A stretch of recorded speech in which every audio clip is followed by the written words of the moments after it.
Good day, Ross Jason Bohmlai. First month, 20th day of 2016. Happy New Year's. Little update for my side effects from INVEGA S. Well, still about 260, 250. Lots of fat. Lost some muscle mass on my leg as well,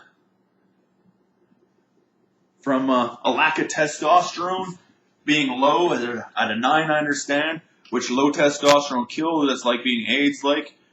If you read low testosterone, you don't have high enough testosterone, you don't have any strength, energy, mobility, fatness occurs on your body, maybe diabetes, and so on. You can read it on Wikipedia, and all the references there, or look under my men's health issues, and it'll tell you all in the description of different sites to look at as well. So, man boobs are still there. Haven't got any energy to go back to the gym, period, or go for a walk on the treadmills. Big waste of time, because that's the way it works. Just no energy to do so, and no momentum. Eyes been burning the last couple days. Haven't been writing it down on my Facebook. But today they're burning for some reason, and don't understand why. Maybe it's a bacteria infection in the air due to the fact that people piss all over the outside of this building I live in as they walk by. And it's like the Black Plague in some ways or another, hey? Peeing and shitting all over things, thrown out the windows, and rats with fleas or whatnot. So, medieval thinking. Anyhow,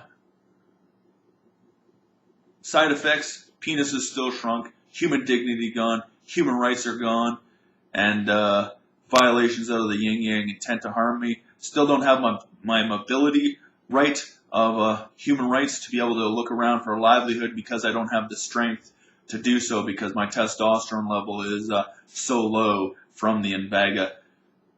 A drug that intends to harm you and cause you bodily harm for a lifetime, and oh yeah, maybe an Alzheimer's drug that erases your brain so many times over and over again that one day your brain stops working completely, and all you can do is sit there, and takes away your right of communication, the right to speak freely as well, and have freedom of belief to live your own life, because of discrimination of a doctor or a police officer which doesn't like you or likes your lifestyle, and wants to execute you in some type of way called manslaughter, because it's not really killing you right away, and making it look like natural causes in the end, like brain failure or choking on your own saliva or whatnot. That's my cookie. That's how it crumbles, and who knows how it works in the end. Got to reopen a few cases I have had in the past, which people lied on statements to the RCMP and to the judge, misleading justice. 15 years in jail, plus intent to harm, 2 + 2 + 2 years for other different things, such as fraud, false news, and all that other kind of stuff. That goes for police officers, doctors, and social workers that lie, and even maybe an ombudsman that said a lie too on a piece of paper statement from an unuttering threat charge. Already notified Robert Yo about it, and waiting for his response after about a month of sending him references and asking him questions over and over again. Showed up at his office, but he wasn't there that day. And Mike Mulligan, Victoria lawyer, talked to him, and Arnold something down in the States that deals with INVEGA lawsuits as well. Still waiting for all three, and a discrimination lawyer named Andrews, BC Law Society fought against, waiting for him, and the UBC Law Department to contact me as well. So those are all the people I've contacted so far. Like I said, didn't have boobs. It's unnatural. Only way to get rid of it is they take the nipple off and pull all that fat out. I understand. It's called male breast reduction and liposuction in the belly. Period. Right of mobility, speak freely, freedom of belief, human dignity, acts against humanity, spading people so they can't have children anymore, and so on like that, or even attempted to. How long has this gone on for? At least 13 years, maybe longer, because who knows how long they've been playing. And oh yeah, human dignity and human trafficking, making people work below the minimum standard of living, which is 20 to 22 bucks an hour, a living wage. Slavery, human trafficking, and like I said, check on my thing on poverty in Canada and the United States playlist.